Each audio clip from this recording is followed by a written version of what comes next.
دوسری گزارش، آج کل جو بڑا ایک معاملہ چل رہا ہے 3-4 دن سے توشہ خانے کا، میرا نام بھی اس کے اندر آیا ہے.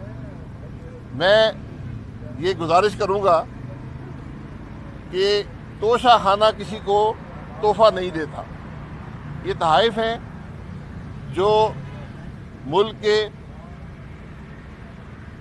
جو عہدیدار ہیں، جو عہدہ رکھتے ہیں، صدر کا ہو، وزیر اعظم کا ہو، وزیر ہو، جو بھی ہے، جو بیوروکریٹس ہیں، جو عسکری لوگ ہیں، جو جج ہیں، ان کو جب بھی کوئی تحفہ بیرون ملک سے آتا ہے، یہ پاکستانی شہری کا تحفہ نہیں ہوتا. اگر بیرون ملک سے کوئی تحفہ ملتا ہے جو بھی اس کی مالیت ہو، اس کو آپ ایک ادارہ ہے جسے توشہ خانہ کہتے ہیں، اس میں جمع کرا دیتے ہیں. توشہ خانہ اس تحفے کی مالیت کا اندازہ لگواتا ہے از خود، اور پھر وہ ایک آپ کو خط بھیجتے ہیں کہ جناب یہ آپ کو تحفہ آیا ہے، یہ آپ نے رقم اگر ادا کر دیں تو یہ تحفہ آپ کا ہو جائے گا. تحفہ اس کی ملکیت حکومت پاکستان کی نہیں ہوتی.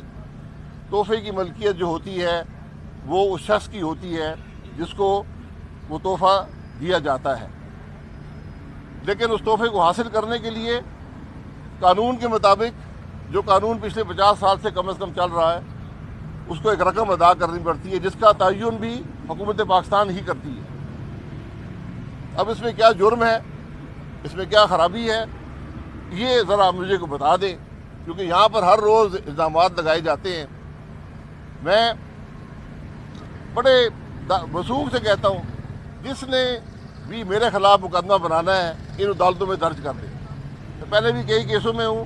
حکومت پاکستان اگر یہ سمجھتی ہے کہ میں نے جو تحائف آئے ہیں ان کو غلط حاصل کیا ہے، یا رقم ادا نہیں کی، یا کوئی اور قانون توڑا ہے، تو ضرور کارروائی کریں. اخلاقی طور پر تحفہ اسی شخص کی ملکیت ہوتا ہے جس کو دیا جاتا ہے.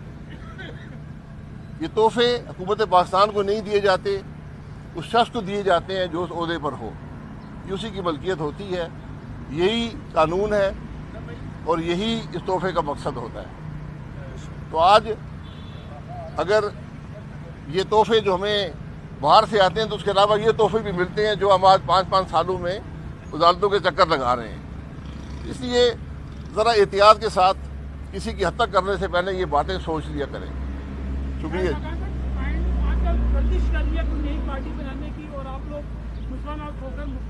ہماری کوئی کوشش نئی پارٹی بنانے کی نہیں ہے. الحمدللہ پاکستان پارٹیوں میں خود کفیل ہے.